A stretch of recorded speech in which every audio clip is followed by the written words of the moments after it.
এটা হলো কপোতাক্ষ নদী। কপোতাক্ষ নদীর পাশেই অবস্থিত ইকো পার্ক। আমি এখন আছি ইকো পার্কের ভিতরে। খুবই মনোরম পরিবেশ। আপনারা দেখছেন একটি বাঘের আকৃতি।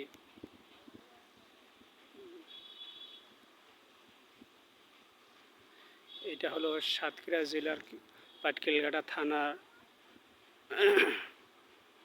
কপোতাক্ষ নদীর পাশে অবস্থিত ইকো পার্ক। আপনারা চাইলে এই জায়গায় ঘুরতে আসতে পারেন।